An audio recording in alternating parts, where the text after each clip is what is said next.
her friend was like, when are you gonna let that story go? And she realized, like, whoa, I didn't realize that I was clinging so hard to that story. Leaning on a single narrative to, like, affirm victimhood, affirm your victimhood. So for example, Diahann Carrol, oh, I love her so much. Diahann Carrol, during her masterclass episode, she was explaining how when she was a young girl, her mother and father brought her to the South. She was very young, and they sat down, they had dinner. She was there with an aunt or a grandmother or something, and she remembered they finished eating. Her parents brought her up to her room and they kissed her goodnight. They left her in the South and went up north. And as a child, she never understood why they did that, why they didn't have a conversation with her, what made them up and leave. So this was the story that she clung to.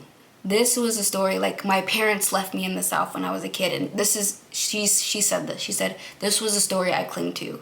And one of her friends, later in life, and later in older age, her friend was like, when are you gonna let that story go? And she realized, like, whoa, I didn't realize that I was clinging so hard to that story. Clinging to a narrative, like, without looking at it, without really fleshing it out or looking forward or using it as a propeller to push you forward, but rather as a means to stay stuck.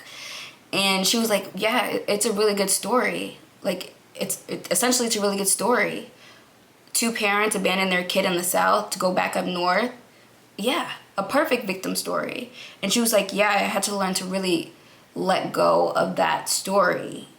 And I think from a clinical standpoint, a lot of people stay stuck in a single narrative. It's like a loop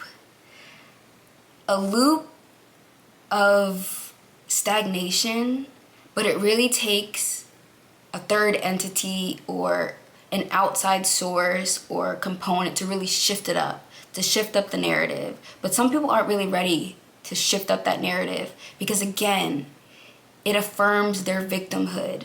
It affirms, this bad thing happened to me, so I have a right to do this, to be this, to say this, to treat people this way, and to stay stuck, essentially.